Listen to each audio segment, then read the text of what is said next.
Shabzi Madallion it's almost like close to my heart. It's like my real name, you know. Shabzi, I took it from my real name Leshavi. And then Medallion is long for Mad Lion. So mad because, you know, I have my tendencies in the songs. And lion, I'm from a clan of lions where I'm from. It's a bit steep, so I have to fix it. Look at the team. Look at the team. Starting. Look at your team. Look at your team. Nothing. It's nothing. My crew better. My crew better. My crew better. My crew better. My crew better. My crew better. My crew better. Look at the team. Starting.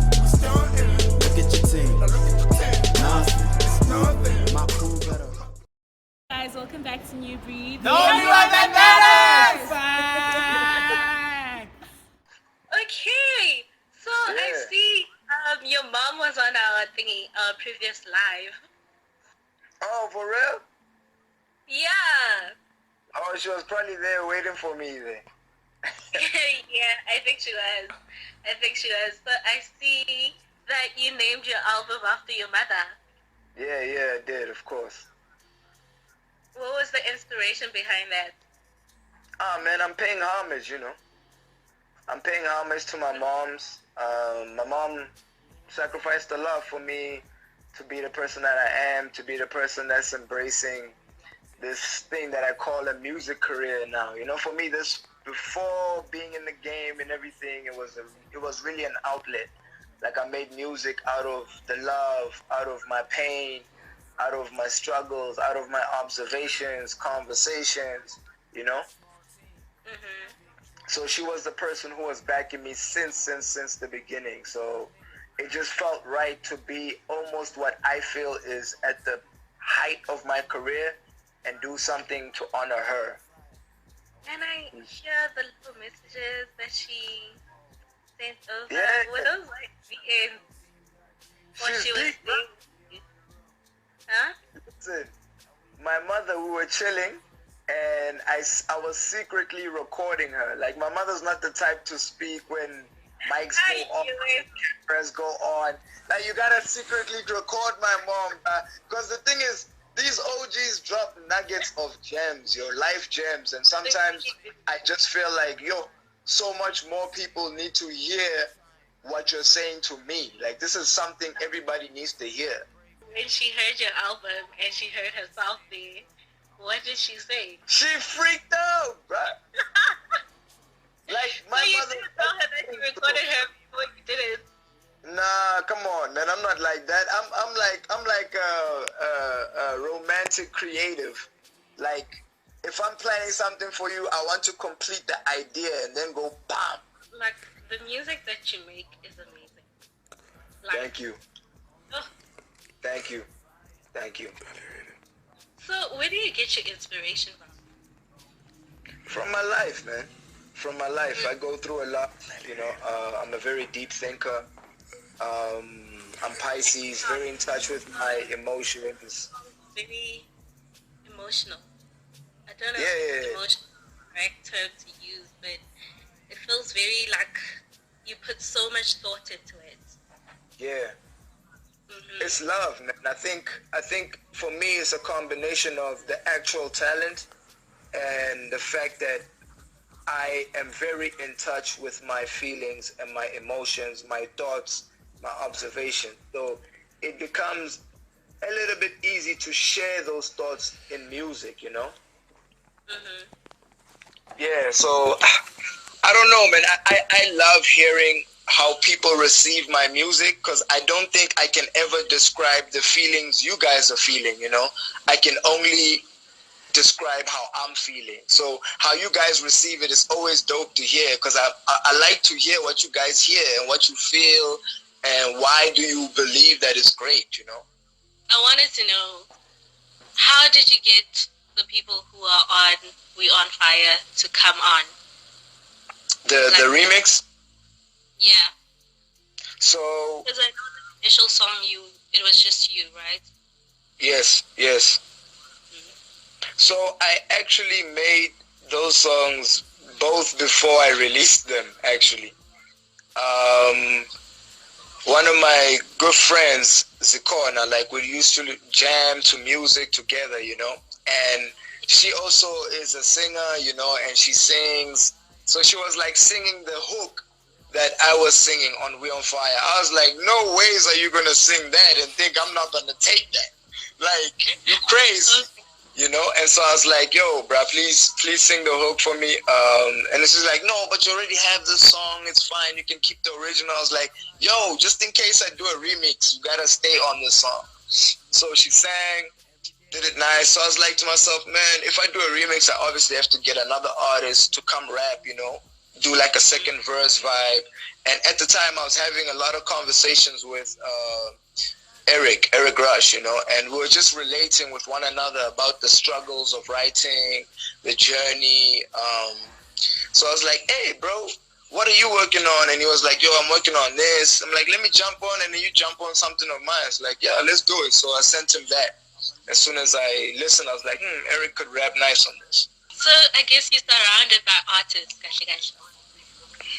Yeah, I mean, not too many, man. I think that's the conversation I was having with my brother. Like, artistry is a very hard thing to define. I'm not surrounded by many artists, you know. I think as an artist, I respect not too many artists. You respect the few that resonate with you and what you're trying to do, inspire you as well in your journey. So Eric is one of those guys. What are some of the struggles that you faced as an independent artist? It's tiring. You do a lot of work, you know. You're not just a rapper. You're doing all the other back-end stuff. You're the one who's pushing the album. You're the one who's pitching it to playlisters. You're the one who has to go in and have the meetings with the distribution guys. You're like the guy who's doing the dirty work. You know what I mean? Like, people, you guys know me as Shabzi Madallion, the artist. So you only respect me for the music. And I'm happy with that. But if you knew what else I do behind making the music, you'd realize, like, I sacrifice a lot to be an independent artist. So it's not, I mean, the downfalls is the fact that it's not easy, you know. It gets tiring, and sometimes when you're tired, you don't feel inspired enough to make a song or finish an album that you're working on last month. You know, there are days when you disregard certain songs just because you're so tired and exhausted, you know. Okay, what are the ups? The ups are, man, my creative freedom, man, and the ability to see something that I am building grow, you know, every year to year. Like, I'm not the way we're growing as independent artists, bro. Like, if you go from 1,000 plays to 2,000 plays, that's a lot for us, you know what I mean? Because you're sacrificing your time, your money, your energy to get your music out there, to get your message heard, and getting just one person extra is almost like a milestone, you know, as an independent artist. And that feels great to know that you did that work. You know, no one was there spoon feeding you anything, you know, so I can feel proud of my journey, feel proud of the music that I make, feel proud to look back and be like, man, I've grown, you know, I'm not the same artist I was years ago. I have more fans, I have more reach, people are working with me behind the scenes, you know, based on my brand, you know, and I'm good, man. I'm good. Those are the perks of being independent, that the money comes to you and you share it with the people who are working with you. So have you considered getting a manager? I mean, since you say that the work is a lot, it's exhausting. I have. I mean, yeah, man. I take my music career very seriously, you know. I think over the years, I've worked with several people. And for me, getting a manager is not about getting a manager today and tomorrow I go on Facebook, hey guys, Kinali manager. I'm not doing this for fame, man. I'm not doing this to show you guys Kinali manager. You know, a manager is supposed to be here and do his part of the work as far as whatever he's concerned to do in the brand. You know what I mean? So I've had ups and downs with people, man, because people are not always reliable, and some people's commitments change. Some people have to take a different journey, a different route. You know, it doesn't always work out. Remember, when people are managing your career, they have to take it almost as seriously as you do. Like, this your baby now, you know. If you're saying you're taking this amount percent, it means this must be a priority daily for you, you know. What are some of the lessons that you took away from those partnerships? I mean, if you've noticed, like, over the years, I've been growing, you know. I went from being a dope MC to a dope artist to the way I package myself now versus how I used to back then. I'm very aware of who I am and what I'm about and how I want to showcase it to everybody else. And these things you don't learn from yourself. You learn from other people who are in the same industry, who are doing something different to what you're doing. And you're watching them and you're like, hey, man, I can use this in my journey. You know, I don't have to take the full thing because I don't have to be somebody else to be here. I just have to figure out what is going to enhance who I am and what I do. What are some of the things you'd want to tell a young artist who's still coming up? Persevere, man, and work with the people you're coming up with. You know, don't get into this wanting to get a feature or get this to get your thing heard. Like, yo, if you got two people who care about your music, you're taking those two people for granted, you know? Before I got here, bruh, I had like 200 followers on Facebook. Those 200 followers on Facebook, I knew them all. As in, like, they were people, they were either my family or friends or this, that. Like, the first time when I had a comment of somebody that I absolutely didn't know, you know how much I celebrated that day? I celebrated, man. I was like, damn, man, somebody messed with my shit, you know? They feel it, you know? And that's why I do this as well, is you hope that people will feel what you're about and what you want to say. So I think I just want to tell the young kids, like, persevere, man, and work with the people who you are coming up with. You're not as great as you think you are, but it's good that you think you are great. So when you're at that place, you need to work with the people that you resonate with, that you're exchanging energies with. You need to work with those people to see a version of yourself in them and realize where you are, you know? And sometimes you might realize, hey, man, I feel I'm a bit better than these guys. Then you figure out how to grow. Who else do you need to spend time with? Organically so, you know? Don't rush this thing. It's a long journey. I'm shocked. I don't know. Your personality is shocking me. I don't know why. I don't know what I was expecting. Oh, damn. What do you feel you were expecting?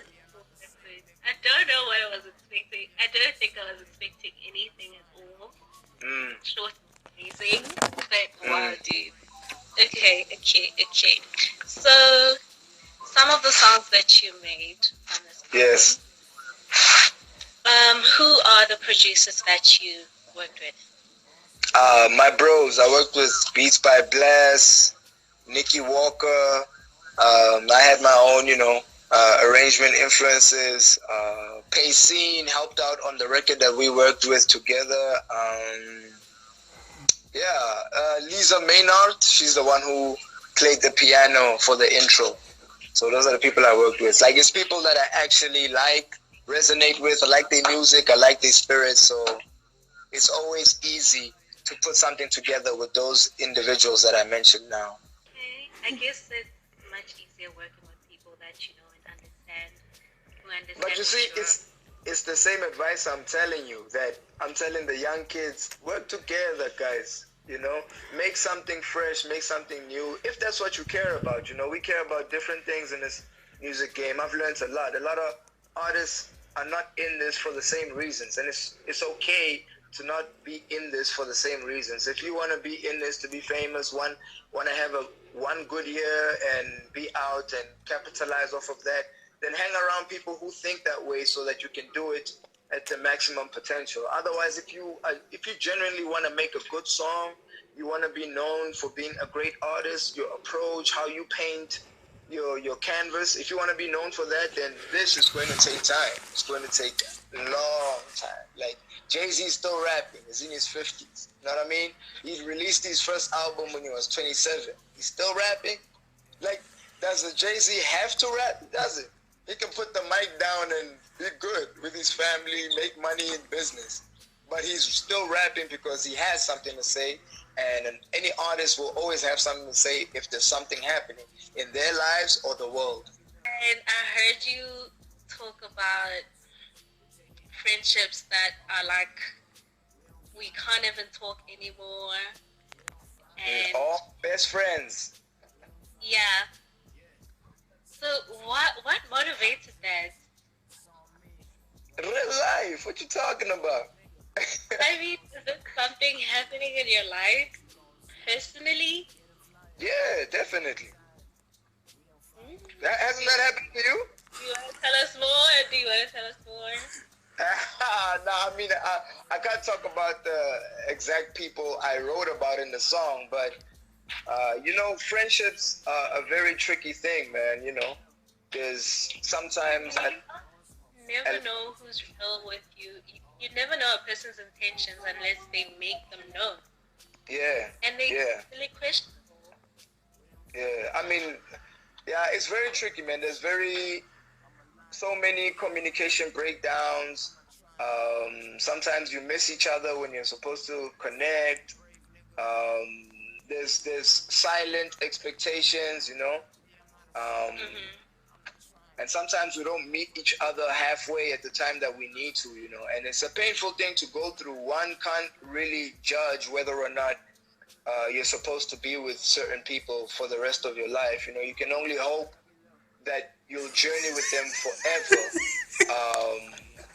And I think just resolution is a hard thing for human beings when pride is involved, Somebody's girl. You like what, 28, 27? Nah, I'm 29. Oh my God. You old. I'm an OG, yo. Show me respect. Respect me. Yo, I'm with you, Jamesy. Just trust me. It's that from now on. Oh my God, you are grown. I thought, not all this time I'm thinking, he's 27, 28, Nah. I can't know, clearly. There's life on this. What would you tell your 19-year-old self? Bruh, go harder. Go harder. These guys scared out here. Go harder. I'll tell my 19-year-old self, like, stay focused. Like, where you are now, you're on the right track. Stay like that. If not more, stay like that. Like, I wouldn't have been here if I didn't stay focused, yo. What do you think is missing from the South African hip-hop industry at dinner? What is missing, man? I think we all need to embrace each other more, man, and genuinely so. I think we're still in that phase where we're still approaching this from a capitalistic point of view, as opposed to taking care of loving this first. Like, I think we just need to embrace each other more, and this music industry in South Africa could be bigger and better, but yeah, I think that's the only thing that's missing. Otherwise, we got fire down here, man. Fire. Yeah, and I think we could do so much better if people were just trying harder, or no, not people trying harder. If South Africans were more supportive. Yeah, but hey, it's a tough one, man. It's if I had to play devil's advocate, like, it's not easy to support someone else if you can't support yourself. True. So having that expectation in the context of SA is really hard, man. You get caught up in two worlds. Like, there are people, I know, like, a lot of us have fans who are dying to pay us for what we do. Like, bruh, I get so many messages of people who are just like, yo, man, like, how do you do what you do, man? and they're not in the place to emancipate me for doing what I do. You know, some people can't afford minimum data. You know what I mean? So we also need to put certain things in context. You know, there are things missing that we could do to help things get better, but let's not forget some of the realities in South Africa. The reason why the infrastructure is not getting to the place that it needs to be as yet, you know? What are you doing to stay corona free? What am I doing to stay corona free? Man, sanitizing. We're in the mask now. We're in the mask now because I'm quarantining, lockdown. I'm an essential worker, so I go into work. They got a major setup there with the way that they making sure that we stay corona free. They sanitize the studios, sanitize you before you get in, check your temperature, all of those things, you know. We doing that. That's good. That's what we need. Anyway, thank you so much. Thank you so much. Much love, yo. You're such an amazing person. Much love, much love. Thank you. Bye. Burst.